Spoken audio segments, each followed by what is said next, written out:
BC, what's going Hey, on, man? no. What's happening? Not much. Just another day in the life, in the quarantine life. The Q life. Yeah. Q No, life. I got outside today. I did some yard work, some manual labor. Very Just nice. Very nice. Good for you. yeah. That's the toughness training right there. Yes. Work on your womanly duties. Just got to take care of business. Yes, sir. I was doing some schoolwork today. We got fake school online.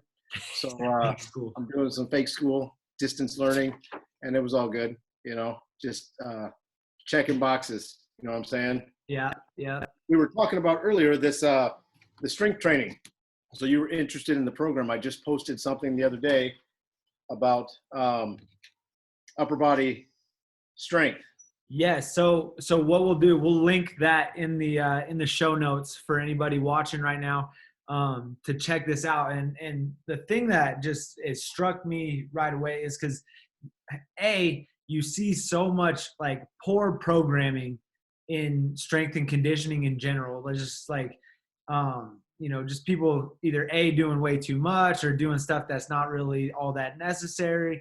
And I just really like the way that you had it programmed for Cade and the way that it progressed very nicely. And, it was very relatable back to not just wrestling, but athletics and being, a well-rounded athlete. Yeah, yeah. I mean, that's obviously the goal. I'll just tell you real quick, kind of like my influences for it. My new role at the high school is I'm the strength coach. So I have a strength class, and then I'm also working with the football team. At least I was the last year. Hopefully, we have a football season this year, and we can do it again. But and I mean, I just got really into it. I think the metamorphosis for me came when Cade was like a seventh grader, and we really started getting into strength and conditioning, and just wanting to, I hadn't lifted weights hard for a long time, and getting my mechanics back and my flexibility, and so that coupled with we saw Ivan Dolcev. I know you know who Ivan Dolcev is, Yeah. and for you people out there that don't know who Dolcev is, he really did change the way I see wrestling training, and I was so enamored with technique. It was technique, technique, technique, and I just really neglected the strength aspect of it. And so he changed my philosophy a lot. And then I got this book. It's called Triphasic Training. I'm doing a lot of reading now in the quarantine, Yeah. but it's really awesome. It talks about tempos, and I've been on this thing about hip extension, hip flexion, but eccentric, concentric, and isometric action, and really trying to train all three of those with each lift. So, my program is I have a Monday, Wednesday, Friday. It's a 6-day-a-week program for them. And so it really starts with getting a 1-rep max, a true 1-rep max, which most people don't know what their true 1-rep max is. Once you have that, then you just work with percentages. So it's like 65 to 82. That's where we want to lift, because once you get past 80%, 82% of your max, the bar slows way down and you can't move the weight as fast, and you're kind of defeating the purpose. The whole purpose is to explode, right? It's a controlled down, a pause, and a fire through, whether you're squatting or whether you're benching or cleaning. You want to move the bar as fast as you can. You get to 95% of your max, it slows way down. So like we're getting away from the sets of 8 and 10 and 12 bodybuilding type sets. Not that we don't ever do that, but 5s and 3s and quality. So I heard another great coach talked about, I'd rather see you do 20 sets of 1 than 1 set of 20, right? And so this is going back to the same thing. If I say, hey, 3 sets, 5 sets of 3, now you got 15 quality repetitions, as opposed to doing like sets of 5 and get 2 or 3 quality repetitions out of each set. You know what I'm saying? Yeah. Yeah. And Yeah. and what I like about that too is for wrestlers, like the lifting weights that and the strength training in general, right? Talking about Delchev and their rotational strength and things like that. But the thing of the strength training has to complement your wrestling. Like for most part, right? We're weightlifting earlier in the day or vice versa. and then we're wrestling at the other point of the day. We have to be able to do both. So if I'm lifting and my programming sucks and I'm, not able to go into my wrestling workout or my strength training workout and perform at a high level, then I'm missing out. You know what I mean? So being able to, Yes. to train multiple times a day and have my body feeling fresh and ready to go is important. It's the most important.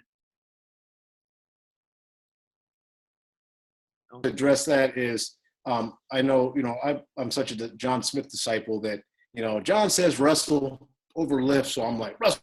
John says drill over lift.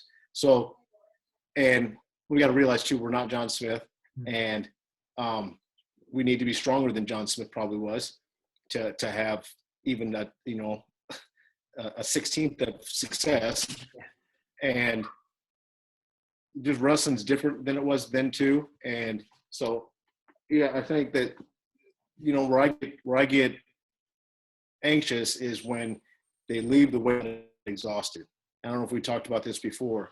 Like, yeah. I'm so used to having it be you exhaust yourself in a workout, and that's how you know you got a good workout. And so sometimes the kids are leaving, and we're doing those low reps, and they're leaving, and they feel pretty fresh. They don't look tired. They look pretty exhausted. Actually, they have more energy after they lifted. And as a wrestler, that's kind of like counterintuitive, but really that's exactly how it should be. And then they can go into practice and then get exhausted at practice. That's the volume part. So we're like practicing strength, right? So when you practice strength, you just like your high crotch, you want it to be fast and crisp and sharp. You don't want it to be slow, even though you need to be able to execute when you're tired. But we're focusing on that first pot of energy, that ATP, and then that second pot, which is like creatine, ATP and creatine, lactate, and the aerobic aspect of it. So it's kind of like really understanding what aspect right now and focusing on that. You know what I'm saying? No, yeah, absolutely. Yeah, I love that. And so you said, now you said that you guys are reaching the end of this 6-week phase, right? So right. Where does it kind of progress through? Where's your mindset moving forward? Are you going to change up the volume, change up the reps, change up the tempo even? Because, as we get stronger and you can use the same weight, and change the tempo, and all of a sudden the whole program is completely changed. It's different. That's a great question. I'm really trying, because I have ADHD, so I'm trying to stick to the same program for a full 6 weeks and give it a chance to actually work before I jump over here and see what this coach is doing and see what this program is. But I know it's working because he's gained 10 pounds. Now, some of that is probably due to just burning less calories during running around in school and having the stress of school all day and sleeping way more. But then I think a lot of it is attributed to the lifting we're doing too. So lifting, eating, burning less calories is making for weight gain. I mean, if you're trying. I plan on switching doing. Yeah, go ahead. I was just gonna say. I mean, it's perfect kind of. If you're trying to get strong, it's like a perfect storm for the situation right now. Right. Well, that's why it's a COVID opportunity, and I don't mean to offend anybody who's actually going through something tough by calling it a COVID opportunity. But for us that are home and healthy and sitting around waiting, it is an opportunity. So, what I plan to do is just start doing some more running and doing some sprinting and more jump boxing and more plyometrics and put that in, continue to lift, probably go back to more bodybuilding protocol here and I don't know if I'll do a full 6 weeks. I'll probably do 4 weeks, and kind of break them into 4-week increments. Now I started the 6 week because I didn't know how long we're going to be in this. Right now it looks like it's going to be longer. So now we'll do 4 weeks test, 4 weeks test, kind of a month at a time, and just keep playing with it and see what I like, see what he likes. So I want to get to our topic for the day too, since we're talking about practicing strength, right? Let's talk about practice. And you wanted to address building a style. And I wanted to talk a little bit more about learning and how do we practice. So why don't you go first? Yeah. So for me, just building that style and kind of identifying that style, it all starts with, the beginning approach, which, I think it starts massive, right? Like as we're, beginners, as we're learning the sport and we're learning, I think getting quite a bit, not an overwhelming stuff, but a lot of techniques and styles thrown at us or at our Mm-hmm. athletes, and then starting to narrow it down as we get better. We narrow down kind of our style and how how we wrestle and the things that we like to do. And that's not to say that uh, we're one trick ponies or this is what I do, but it's more of developing extreme confidence in my best stuff beats your best stuff. So let's see, like, let's put it out there. You know what I mean? Right. So You're talking about like having a weapon, right? I have a weapon that I know I can take anybody down with, at least in my mind, I think I can take you down with. And then we sort of build around that weapon, right? yeah, We were talking before, we were talking over the phone or via Zoom about patterns. And as a coach and as when I go scout somebody too, I'm looking for patterns of what they do. This is what they do. This is the pattern of motion that they're looking for. This is, with Cale Sanderson, I can see his pattern. Okay. If you watch long enough, you can see his pattern. You can see John Smith's patterns. You can see Jordan Burroughs' patterns. What I think is very interesting, and even though I can see his patterns, I can't tell how they fit together as well, is Kyle Dake. I think he's an interesting guy because how would you try to tell somebody to go out and wrestle like Kyle Dake? Like that seems much easier to say, hey, wrestle like John Smith or wrestle like Jordan Burroughs even. But wrestle like Kyle Dake, that's a hard one to figure out. yeah. 'Cause I mean, he seems so versatile and so, so adaptive to situations. Yeah. He's one of those guys that seems to, even like fresh out of college, he took that Greco match with like a world level guy and took him to the wire, like had a chance to win it, and and Right. just to the type of athlete that he is. Well, and I just watched I just happened to watch him versus Jaden Cox in the Olympic trials from 2016 again. And it's just amazing that he could even stay on the mat with Jaden Cox, let alone beat him in a match. And there's another guy that it's hard to sort of figure out his pattern is Jaden Cox, So I don't know. I guess as a coach, I go, to me, it's easy to fit you into a style than to let you develop into a Jaden Cox or a Kyle Dake. And I still think those guys do have patterns. Jaden, kind of flows back and forth, and Kyle, he does want that outside step high crotch. It's like it's a right-handed outside step high crotch. That seems to be his go-to leg attack. So there's a pattern there, but it doesn't seem like he's hunting for that all the time, though. Like Cale or John or Jordan. Yeah, it's almost like a patience thing too, to a certain extent. Like I think Kyle, like, and even Jaden sometimes they're so confident in their stuff that they can go and be patient and not force things and not really go into their patterns, and then when they know it's there, or when they start to pick up the pace of the match, it's boom, they can go get it. And I think that's kind of what I love to see. Well, they got such unbelievable.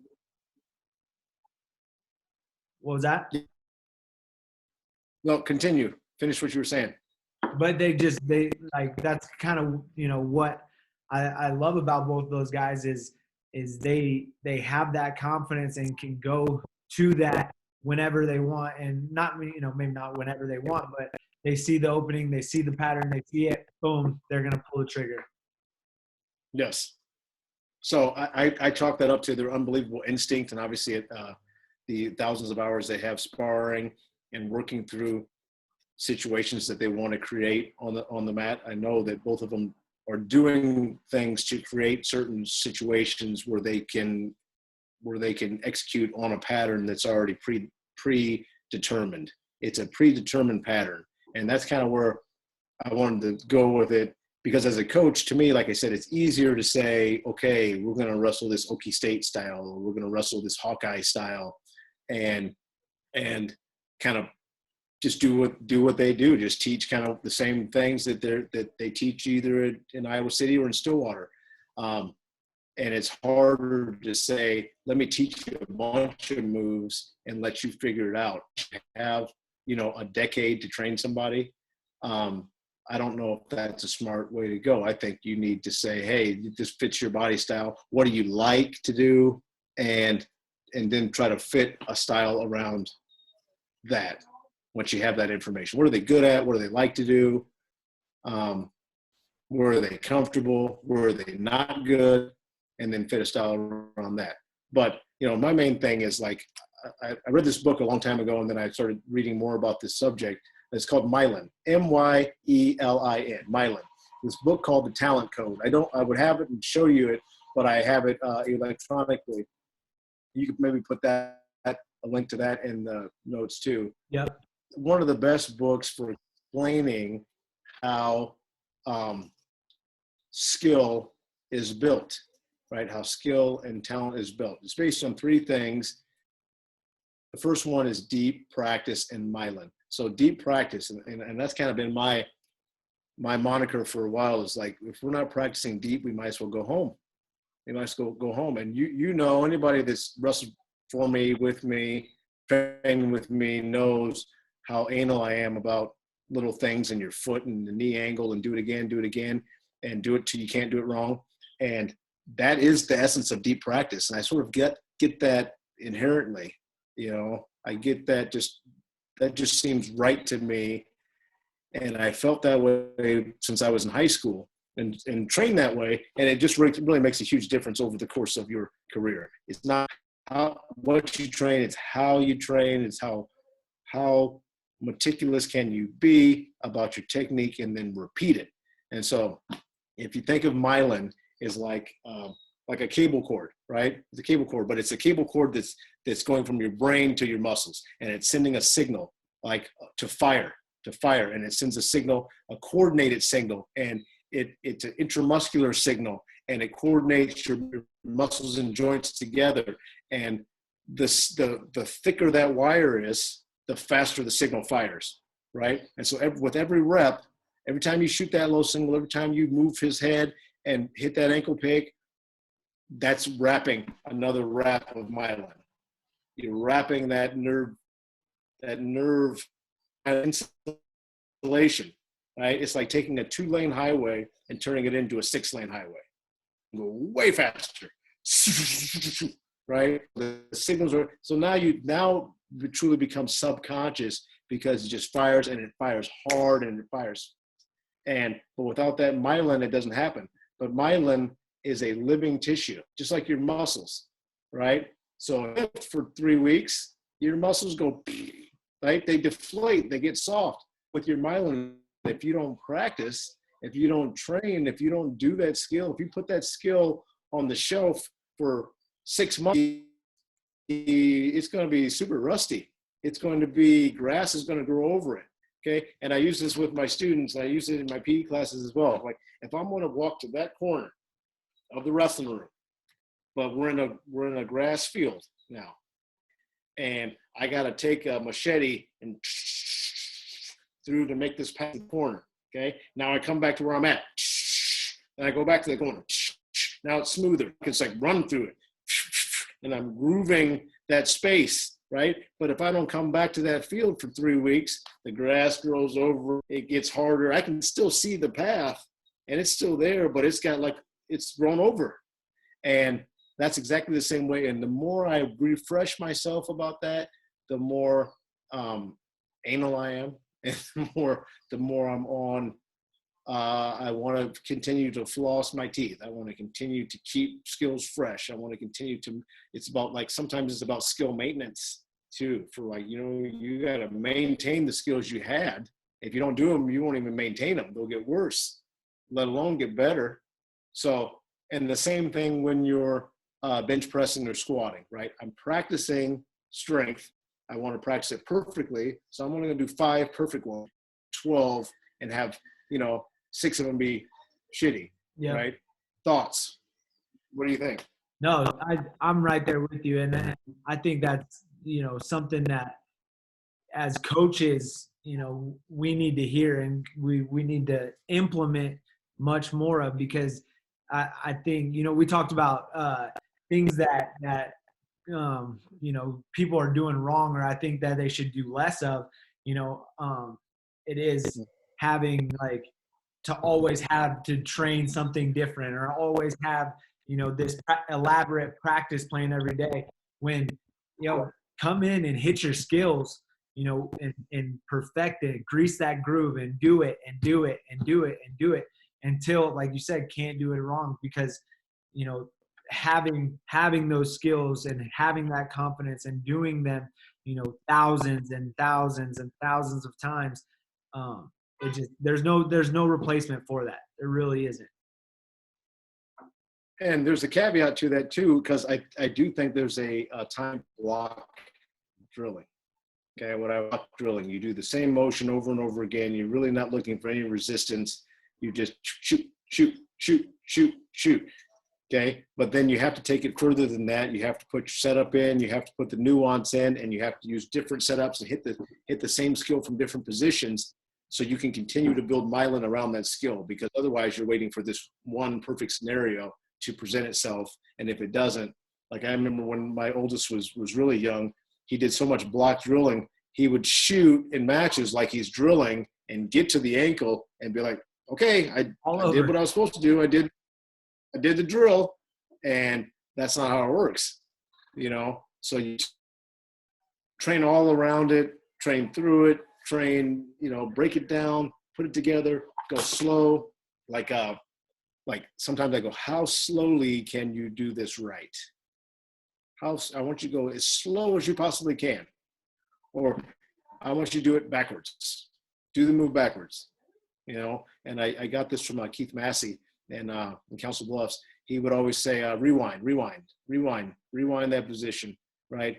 And then once you say it 3 or 4 times, the kids understand you're not starting over. You're like literally rewinding where you were, Right.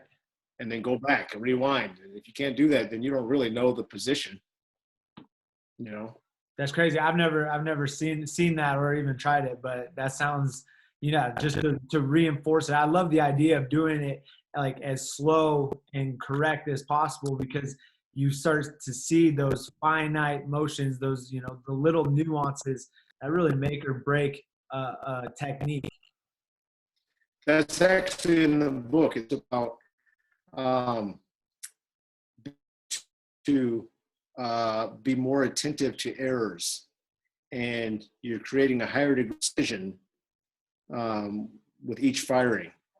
Okay, it's a higher degree of precision with each firing, which I think is great. They also broke it down into, these are the 3 rules of deep practice, which is number 1 is to chunk it up, put it in the chunks. All right. Number 2 is to repeat it.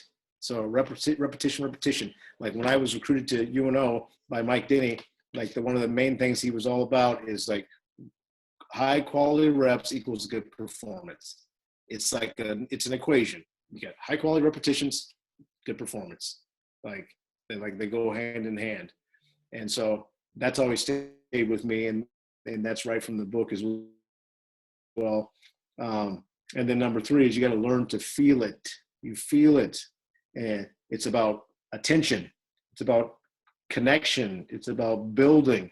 It's about the whole move, the whole skill. It's about alertness, focus. It's about mistakes, about repeating. It's about doing it when you're tired. It's about being on the edge of mistakes and the edge of like breaking through the next level, which is hard to kind of describe in this short time we have. And it's about really being awake with your training. Like don't just don't just go through the motions, man. Don't go in there, sleepwalk through it and just do it because I told you to do it. Like, get into it and absorb it. And that goes back to kind of like the second piece, which is, it might as well be called the first piece, which is ignition and being on fire about wrestling. And I know you can think of the moment when you go, man, this is what I want to do. I want to be like them. And this is a worthwhile activity I'm doing. This is worthy what I'm doing. And those people over there kicking butt and training their asses off, they're doing something that's worthwhile. You know, and what the moment you sort of recognize that and you go, man, I want that for me, is when all the hard work doesn't seem so hard. You know, because this is extremely hard, what we're talking about. And it's mentally taxing, you know, mentally taxing. Well, Me and Cade, we only get in. Go ahead. I was just going to ask you, so I just, on that note, like, what would be your suggestion, or maybe you have something that you do, a cue or something like that, to be turned on, like to have that, like, right, there's days that we walk into that wrestling room or wherever, or the weight room, and we're like, dude, I'm not trying to do this today. I'm tired, I'm sore, I'm, you know, cutting weight, whatever, all the excuses that we have. How do you click it on, or how can we cue it to get there? Well, there's all kind of gimmicks you can use, but I think if you start to really get ready for your workout before the workout, you know, like, you got to get ready to get ready. You know, you get your clothes right. You start thinking about what you're going to do. You start thinking about the person you need to be when you step in there. And I'm so on fire about wrestling, and especially when I was competing, that was not an issue once I decided this is what I wanted to do. But as far as for like helping kids, or, you know, your own son do it, like, it just, I think, has constant reminders of who you need to be. It's the time to turn it on, time to turn on your performer self. And you got to perform in the weight room too. It's easy. The weights aren't wrestling back, you know. But I, you know, right? I do say this though. I tell and this is kind of to just prop them up. Sometimes you got to tell kids they're great, and then they'll start believing they're great, right? Is like, every time you lift that heavy weight, that is, you're training your mental toughness. You're training mental toughness because you know it's going to be heavy. It's going to be heavy, right? You know it's going to be heavy, and you're going to do it anyways. You're going to do it anyways. That's courage. So you just practiced a little courage. Every time you go in that weight room, you're practicing a little courage, right? That's not like soldier courage. You're not going to war, you know. Pick up that weight. It's heavy. So what? And I think just continuing to sell that mentality. Some kids are going to get it easier than others. Some kids are going to resist it, especially your own children, you know. But you just keep preaching it. They're getting it. They're getting it. Whether they act like they're not getting it or not, they're getting it. And I think it's worthwhile. Yeah. What are your other thoughts? No, yeah. Just as coaches, you know, I think you know, it's living it too, right? Like, I want to be in the weight room with my athletes. I want to be in the wrestling room with them. And if I see them, you know, being, you know, down or whatever, I want to have the fire too, because, you know, it is contagious, and it is, you know, whether they want it to be or not, it's hard to be around people that are fired up about something and not catch it a little bit, you know? So you know, the culture. Yes. The culture of your program, or of your wrestling room, or whatever you're doing, of your weight room, you know, the culture of it and the fire, it starts, you know, from within and from the bottom, and as we grow outwards, we can go up it infinitely. I think you nailed it, and you talked about the culture, but the bottom line is, it doesn't have to originate within the athlete. It's usually a moment where they see something on the outside and they go, yes, that, I didn't know that's what I wanted, but yes, that's what I want. And it could be them seeing Josh Nolan perform so brilliantly and teach so inspiringly, or hit a skill so move like that. I want to move like that. Or you take them to a tournament and they get to see Jerry Abbott wrestle and they go, oh my God, I didn't know wrestling could be done like that. Man, That's how I want to move. That's it right there. Or they get on fire and they get something, they hear something and they go, man, okay, yeah, that's for me, right? That's worthwhile. And so I think as coaches, it's our job to manage their stress, but it's also our job to try to ignite, right? To ignite the fire, to get the ignition going. It's really on them, but as long as we keep putting matches out there, right? Here, put this. Hey, this is highly flammable material. You can run into that, you might catch fire, bro. You might catch fire. Yeah. I'm putting gasoline everywhere. Damn it. Yes, yeah, dude. Yeah, I love that. Just keep feeding, and at some point they're gonna take it, and it's gonna light, and then once it gets there, it's easy to keep, and it's easy to reignite too, right? Like yes, just yes. As you feel maybe a little bit down or whatever, you can snap back a lot easier once you have it or once you've seen it. Right. And more in with this, I just wanted to say this last point, and this is straight from the book, and I read this book so long ago that I've stole it and I forgot I stole it from the book. It's like, if your kids are committed to a long-term wrestling, it's way easier, whether they're good or not. Whether if you ask them, hey, how long do you plan to wrestle? And they tell you, hey, I'm just going to try it out, or I'm going to practice, just this season, then they're not going to learn nearly as fast as somebody that knows they're going to wrestle all the way through college, or somebody that knows they're going to be involved in wrestling their entire life, or once their children are wrestled for that matter, I knew in high school I wanted my sons to wrestle. I knew that. When I was in high school, I knew that, And so my commitment level was so much greater. And so kids that are set out that want to wrestle long term, they're actually going to learn faster and learn more with actually less time. That's in the book as well. So get that book. Check out my workouts on YouTube. Yep. And we'll see you again next Wednesday. What else you got? Yeah, nope. Check out Coach Creighton's. He's got a ton of content on there, like we've said before. But yeah, these workouts are money, and hit him up if you are looking for programming or suggestions on things to do. He's been doing it for long time. Plus, he's studying it right now. Hey, make me feel old. I ain't old. Damn it. I ain't old. So. But yeah, so other than that, follow us on all our social medias, everything like that. It'll be linked down below, and we will be at you guys next week.